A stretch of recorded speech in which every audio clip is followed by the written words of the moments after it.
We never do one. And today we're taking the last bit of notes before our test, which is on Friday of next week. Tuesday and Wednesday of next week will be time to work on our genetic presentations. Genetic problems 2 and 3 are due today.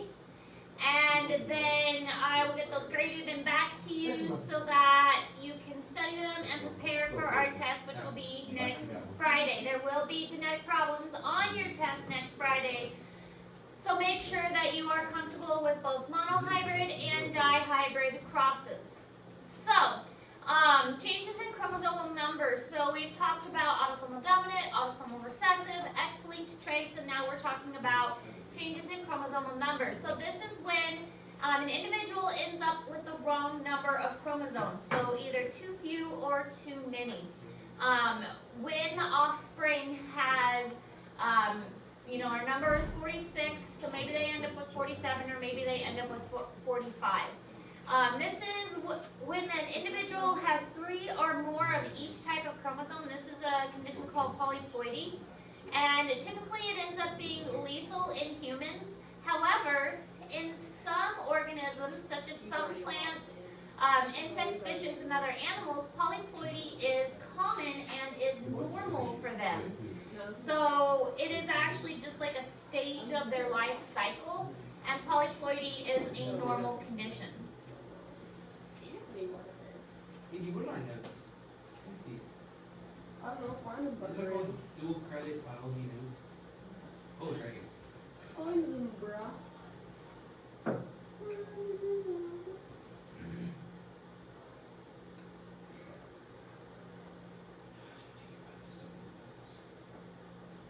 We have 2. I think we should just Stop. be done for the year. Done for the year? Not a year. Like, We got still like a quarter and a half left, right? done for the year. Goodness. Me too. I'm just gonna work every day of the week. Guys are sophomores. I'm gonna be working 80 hours every 2 weeks. Hey. Make pay. That's 80 times 15. That'd give me 1,200. Probably 6-hour days, 6 days a week. Wouldn't that be wild, Jared? What would be wrong? 80 hours a week. 80 hours in 2 weeks. Actually, I don't think. Oh, and I get overtime, so time and a half. What's one of you, man? Not 20 tips. I'm mowing 4 lawns around my house this summer. Getting paid $50 each. Hey! $50 is wild. Once a week? Once a week. I just go about 2 times a week. Well, one of the yards is my own, but You get paid $50 no, to I'm mow only your getting yard. paid $20 for my yard. Only? I You didn't get get paid. That's so unfair. I would not pay my children to mow my lawn. Do you get paid to mow your lawn? I would not pay my children to mow my lawn. I do not get They paid. live in my house. They are expected to do certain chores, and mowing the lawn would be one of them. That is what my mom says too. She's like, My you get everything for free. You have to mow. Yeah. I actually don't get everything for free. My parents make me pay for a lot of stuff, so. No. No. They would not My get paid to mow the lawn. parents They make would me be expected to. Wrong. Alright. My parents make me pay for it. What do you All right, aneuploidy. Aneuploidy means you have too many or too few copies of a chromosome. This is a result of non-disjunction. So we've talked about non-disjunction before. During metaphase 1, meiosis 1, the chromosomes do not separate correctly. They don't get pulled apart correctly. And so, sorry, it's anaphase. They don't get pulled apart correctly in anaphase. And it ends up with too many or too few chromosomes in the resulting cells. And so with aneuploidy, you've got the wrong number of chromosomes. So some eggs or sperm will end up with too many chromosomes, and some eggs or sperm will end up with too few chromosomes. And this is going to cause a lot of issues in the resulting offspring.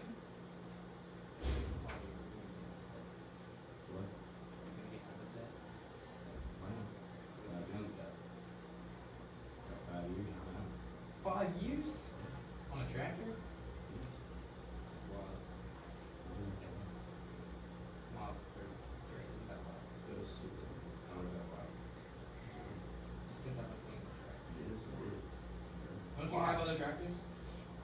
I don't have any tractors. Your dad does though, right? You have a lawnmower. That's all you need. I don't think that's true. You don't have to. You wreck it as a car. This truck is a bomb. Did you guys pay for your car? For your vehicle? Basically. It basically is not an I answer. gotta pay for my gas. You got one for Dude, free. that does not You count. pay for that. Nope, wrong. I got it. I had to pay for my truck. Good thing it was only $600. Did you got a steal? I know. Wait, did you have to buy the new engine? Or did they come? It came with it. I don't have to pay for it to be. Wait, do you limited. can sell the My engine dad. itself for My dad. $600? Why don't you do that? Sell it. My dad's paying for it to get installed, but I pay for the Sell it all for like scrap and part out. Make some money off it. Buy new. Okay, so I this wanted to shows tell how you. the process works. We have our original cell during metaphase 1. In anaphase 1, they don't get pulled apart correctly, so the homologous pairs have matched up. And in here, it was supposed to get separated out. The red chromosome was supposed to go over here. It didn't. It got pulled to this side.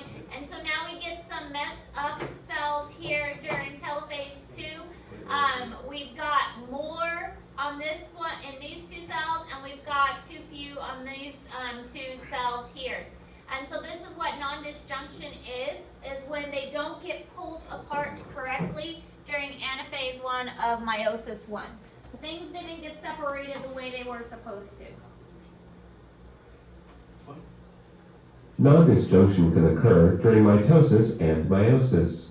We'll focus here on meiosis, as this can have consequences at fertilization. We start by looking at meiosis 1 here, but know that it can occur at meiosis 2 as well. Also, we are not starting at the beginning, but rather starting at metaphase 1. Let's look at a dividing cell with two chromosome pairs, two chromosomes from the mother, as depicted in purple, and two from the father, as shown in blue. The chromosomes are already replicated because DNA replication occurs during interphase, and we are starting at metaphase 1. Now, let's see an example of non-disjunction occurring during anaphase 1. Notice that one of the two pairs of homologous chromosomes fails to separate during anaphase 1 of meiosis. This can be the result of incorrect attachment of the spindle fibers that attach to the chromosomes. As the pair of chromosomes is not pulled apart towards opposite poles, one entire pair is pulled toward the same pole. Following through the stages of meiosis 2, we pass through metaphase 2, anaphase 2, and telophase 2. As a result of non-disjunction, gametes are produced that have too few or too many chromosomes. Normally, at the end of meiosis, as shown here, the chromosome number is cut in half, or haploid, and in this case, the chromosome number, N, is equal to 2. But in non-disjunction, 2 of the 4 daughter cells have an extra chromosome, or Rn+1, so that makes 3 chromosomes instead of 2 in each cell, while the other 2 cells are missing a chromosome, or Rn-1, and so each cell has only 1 chromosome. So how would this affect new individuals? Keep in mind, non-disjunction can happen to any type of chromosome. Well, let's assume the chromosome involved in non-disjunction is the X chromosome, and this occurs inside a sperm cell. Remember, the male germ cell has 1 large X chromosome and 1 small Y chromosome, and the germ cell gives rise to sperm with either 1 X or 1 Y. During a non-disjunction event, let's assume the replicated X chromosomes fail to separate correctly during the second meiotic division. As a result, 1 new sperm cell will end up with 2 X chromosomes as shown here. During fertilization, if a sperm cell with 2 X's fuses with a normal egg cell with 1 X chromosome, then the resulting fertilized egg will be trisomic, with the X now in the triplet form. The growing embryo and new individual will have 3 X chromosomes in every cell of the body. Many trisomies are lethal, but some survive and have conditions or disorders. Sex chromosome number abnormalities can lead to learning difficulties and other delays. Oh. Whoa. Does the ASVAB do a lot for your future? Only if you're going into the military. They are. Dang it. ACT does a lot if you're going into college. They said if you get a certain score on the ASVAB, that's going to determine ACT score. It's going to help Helps determine. predict. Yeah. Let's go. Could That help means I'm gonna have predict. a higher ACT than all of you. I really, I Because has asked kind of similar questions.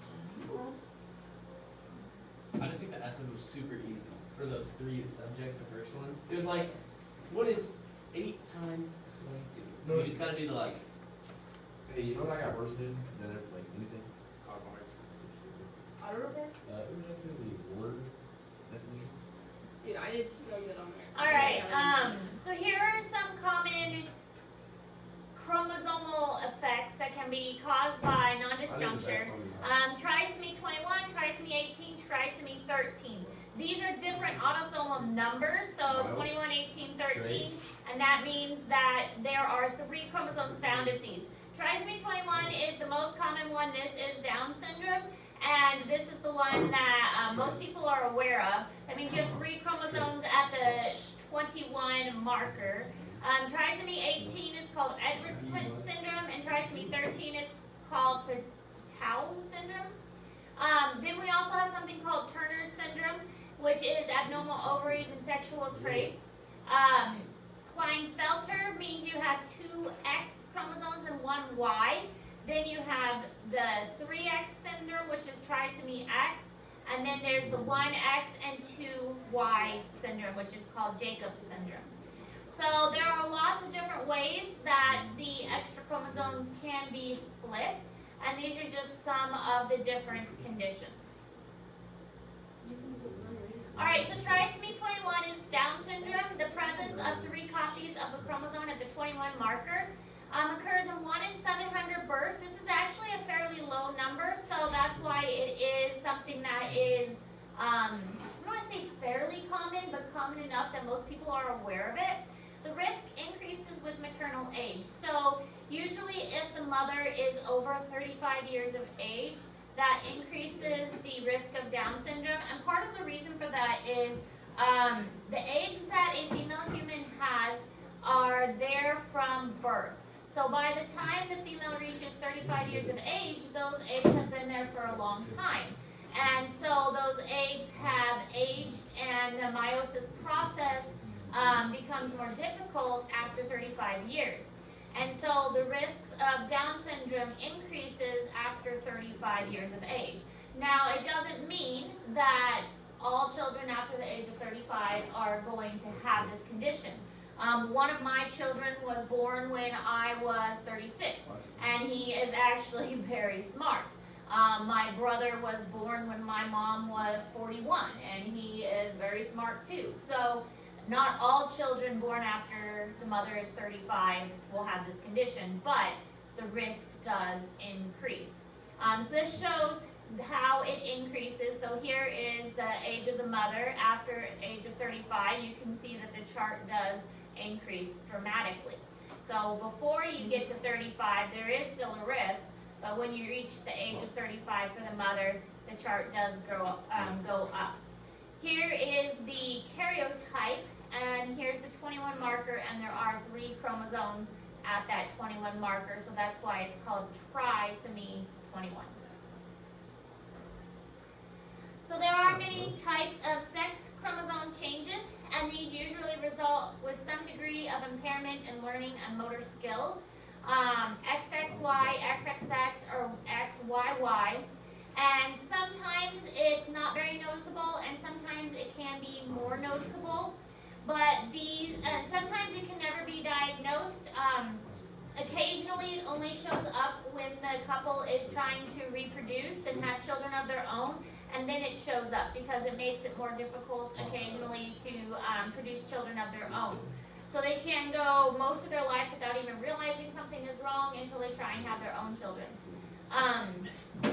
Or sometimes it can show up in kind of subtle ways. It really just depends. Sometimes it can have more significant traits that will be exhibited.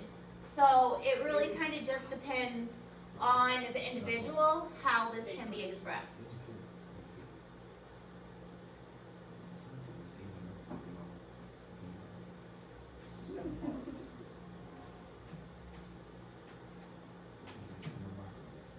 Say what?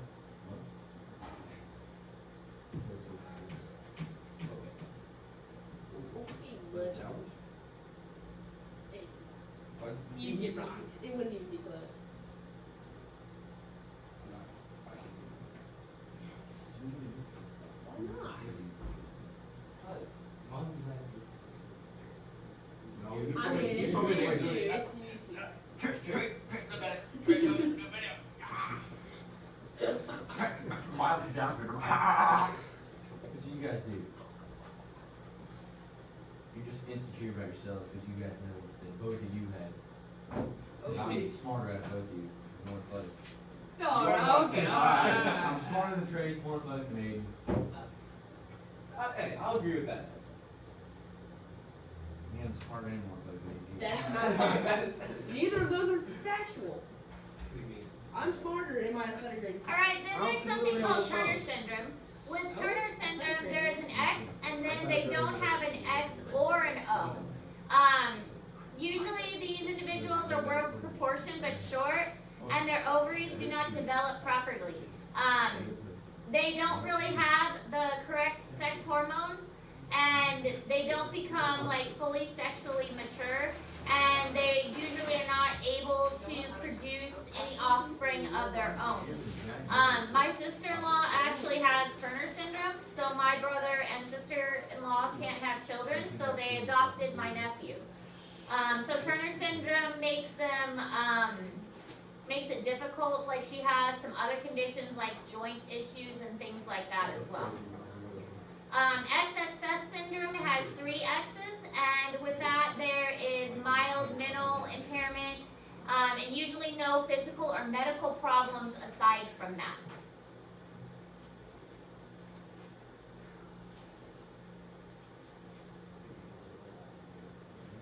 You're still in it.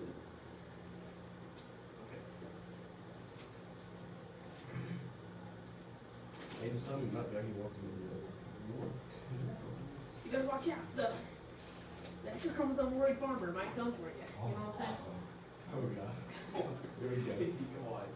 Well, he had to go there. You I'm know? not worried. We could have all stopped, but no, he just had to keep pushing. I was just like, Miles, I was the only one writing notes, and you're gonna do that. Hey, you guys need to stop being fair. I don't want just call me worried for my guess or something. Absolutely. Well, can someone else type notes while I'm trying to do something? Oh, I'm so.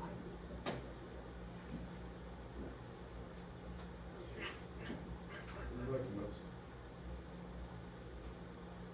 I'm typing notes, Miles, since now my computer wants right back on. How do you sign in to look your computer and my computer? Yeah. Let's see what matters. In blood. Miles, your computer's dirty though. You're that girl. I don't know why. Yeah, I've seen go past so much. Okay, you have Klinefelter syndrome, which is XXY. These individuals tend to be a little bit overweight and taller, and they do have normal range of intelligence. Because they have 2 X's and a Y, they will typically produce more estrogen and less testosterone than males, and this does give them more of kind of a feminizing effect. So it is a little bit difficult for them because they do have both testosterone and estrogen in various amounts. But because they have both 2 X's and the Y. With the XYY syndrome, with the 1X and the 2 Ys, they tend to be taller than average and have mild mental impairment. And they do have more testosterone. And there was a theory a while back that because they had more Ys, it produced more testosterone and then it made them more aggressive. But that has kind of been shown by studies to be incorrect. That it does not lead to a life of crime to have more testosterone. That study has been shown to be incorrect. Because they used to believe that people with the XYY syndrome would be more predisposed to have a life of crime, and that studies have shown that that is not true.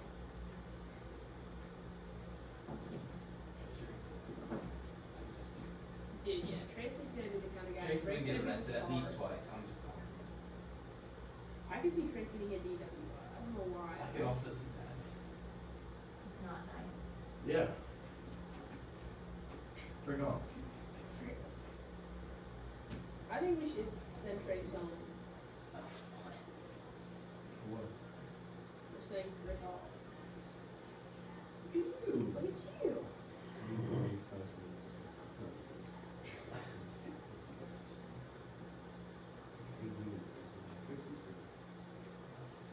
I think I'm not we should saying all what- say what we want to say. We're not going to say. I already do that, so. That is true. Okay. I don't know what to say. Should we do something? Oh, I If he have does lots have- of things on my mind. I don't. Did you eat your lunch, son? So I'll be on that. Did you said Coach Cummings said call you worried the only time you think of You did say that. Dude, I want to. My parents won't do it. And I can't live with my grandma, so. Why? They won't. So during pregnancy, there is the possibility to do genetic screening to test for many of these conditions. Hey, you're back. How you feeling? Walk that way like 20 minutes Good. ago. They missed you. They were lamenting that you weren't here. They're like the world is ending because Bryce is I can gone. switch back on, Bryce. I'm back, bud. It's just fun. It's only 3 words. So with genetic screening, there are various tests that can be done to determine if the baby is going to have a genetic condition. About the first 12 weeks of pregnancy, you can do a blood test. And the blood test is just of the mother. And that blood test, they will determine by using the mother's blood sample, if there are any, if there is likely to be any indication that the baby could have a genetic condition.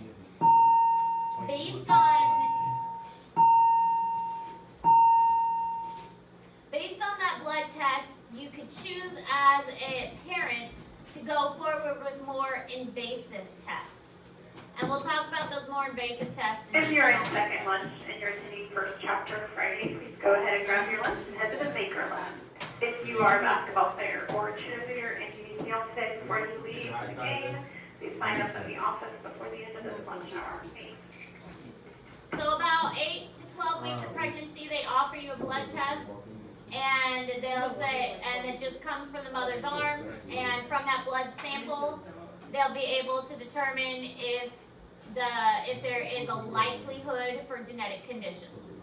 And from there, you can choose as the mother and father whether you would like to proceed for more invasive tests.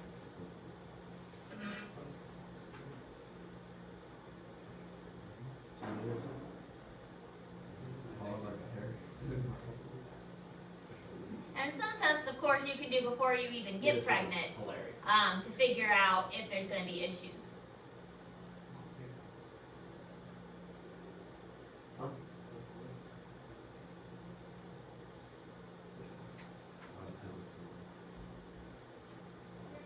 It's just too.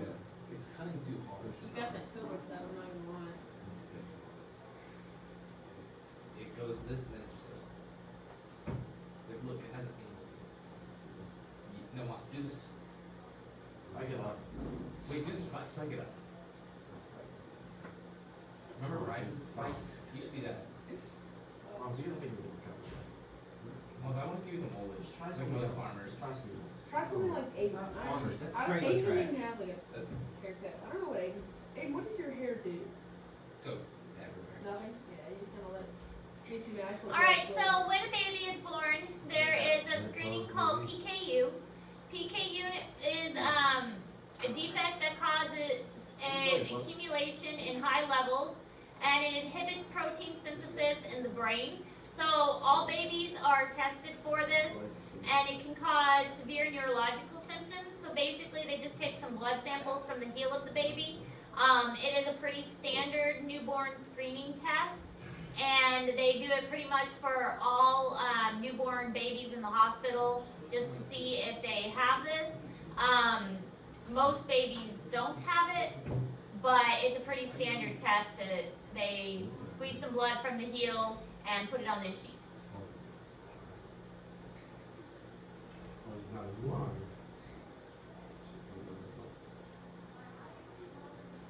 Phenylalanine, Oh my. hydroxylase. Ooh. I don't know what that is. Guys, Brody's not good. That's one that told me to stop her. What? He's just trying to get big. He did. How can you tell him? No, he's not tall. You were angering other people. Something like that. Even if you did.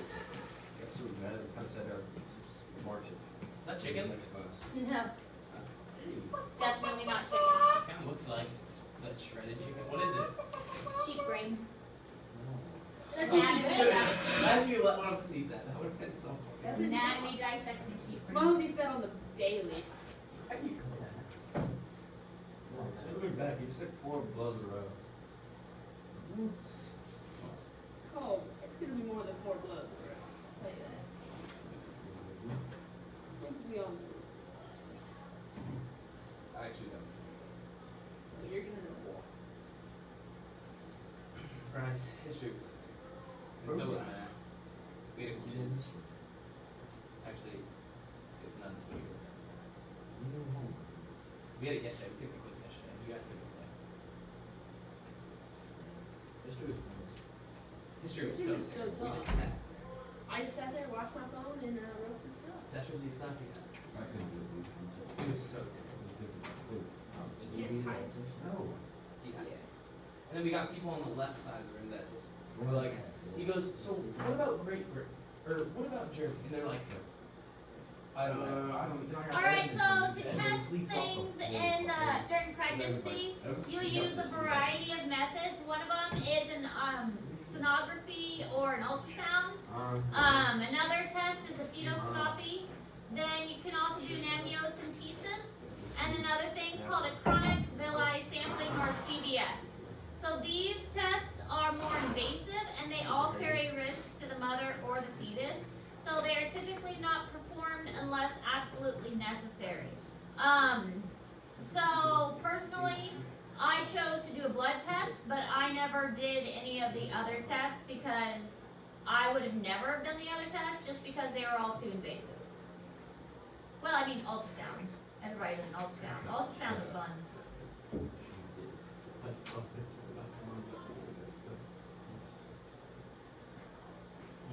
It's on like the point of your nose. I did. I don't know why. AG goes kind of blue. Or if he gets up to the close nose, then he just walks out of the classroom. I have to blow my nose outside. I can't. Oh, I have to too. He's I a figured worried you can't kid. do it anywhere else. Is you just Yeah, like honestly, interesting. I don't just like That's just, what I you- don't just like to be like Usually whenever I ask you in the Well, bathroom, Well, short answer question, like 10 bucks. he just gets up and unloads the milk. Trace. What? Pause. Muffled. Yeah, I got you. I can't do it. I used to go to the old locker and it's, The old locker. Just Oh, go it to is. the hall. no, I don't even go to the hall. It's too loud. Actually, usually I go. How much is this? I'm rarely ever in the locker. dude, I go to the locker all the time. Last year, It's safe in there. Why? It is safe. last year, me and Brady pretty much just bitched in there for the whole 6 hours. Well, You what? 6th hour. What do you have 6th hour? Alright, Bryce. Sit invite. I'm making a good I don't know- I settings, didn't even because I already say turned it that. into a mission. You guys started doing what? You guys started doing what? Oh, wow. Stuff. I hate it. Okay, so different types of prenatal testing are used to determine different conditions. The baby floats in an amniotic sac, and that amniotic sac is filled with fluid that's floating with fetal cells. If you test the amniotic sac, you can test the actual fetal cells of the baby. Chorion is the part of the placenta, and so if you get a chorion sample, you can test the placental cells. So depending on what kind of conditions you're looking for, you can test In different things. amniocentesis, which can be performed as early as 14 weeks into the gestation period, a syringe needle is inserted through the abdominal and uterine walls to withdraw some amniotic fluid. The fluid contains cells that were sloughed off from the fetus. These cells can be separated from the fluid by centrifugation. The fluid is used for a few biochemical analyses. The cells can be used for quick determination of sex. Fetal cells are also cultured for up to 2 weeks to provide material for biochemical and karyotype analyses. In chorionic villus sampling, which can be performed as early as 10 weeks into the gestation period, tissue is extracted from chorionic villi, finger-like extensions of the placenta, either through a vaginal catheter or via a syringe needle in the abdomen. The cells in this sample are genetically identical to fetal cells. As with amniocentesis, biochemical and karyotype analyses are performed, with preliminary results available in as little as 2 days. Both amniocentesis and chorionic villus sampling put the pregnancy at a small risk for miscarriage, but they both allow prenatal diagnosis of genetic and chromosomal disorders. So you can see why it might be damaging and dangerous to the mother, because you're basically sticking a big old needle in there, and this is basically a sac. And when you put a needle in a balloon, what happens? Pops. It pops. So Very this dangerous. could potentially lead A to pop. the amniotic sac bursting and early labor. It could lead to uterine contraction. And so most of the time, doctors have got this down so it's safe. But, I mean, you can also poke a baby. You can poke something that's not supposed to be poked. I don't know if those odds. They are usually good enough that it doesn't cause any damage. That's what the ultrasound is for. They usually are able to do it early enough in pregnancy that the baby is small enough that it doesn't hurt the baby and it doesn't hurt the mother. This one is taking a sample from the umbilical cord, so they're able to direct the needle into the umbilical cord itself. So they're able to get samples from different places. Sometimes they can get the sample from the placenta. This one shows that they're getting the sample from the chorion, which is the placenta. Sometimes they can go through the vaginal canal, and sometimes they can go through the abdomen for the chorionic villi sampling. So depending on what kind of genetic sampling they're doing, they can get samples of the baby through various methods. And here is a very good study chart. This is an excellent study chart, kind of summarizing all of the other charts. Autosomal dominant, autosomal recessive, X-linked, and changes in chromosomal structure. It takes all of those other little charts and puts it into one big chart. This is a good one to study for your test. All right. How long is This is the nerve centre of Britain's effort, the Sanger Centre in Cambridge. And here they say this is just the start. Look at all these This computers is a are. set of instructions to make a human being. It's as simple as that. Pretty And we're old. going to spend the next decades and centuries of humankind working out what it all means, how it works, how it puts us together. But when we've done that, all that understanding, and it's really important at the beginning, not the end, when we've got all that understanding, we shall really understand life. And that's a pretty big statement. But there are dangers as well as opportunities. In time, scientists will be able to predict whether an individual will suffer a particular disease, and that could encourage discrimination by insurance companies and employers, among others. That was basically talking about the Human Genome Project and mapping out the human genome and designer babies, how we do have designer babies now that we can pick our like eye color and information like hair color and things like that. Yes. Yes. So we can pick all the information if we wanted from our designer babies. I think there'd be way more males. Think Answer there that became more question. males. Yeah. Then who would produce the offspring? The old ladies, I don't know. You need to have an equal number. I mean, there'd still be some girls, but I think the majority would pick men. Okay, well If you then could choose the Well, then how's women that would be highly prized, and how would that work? You guys would all fight over the girls? we already do. I mean that's true, but Yeah, I'm younger than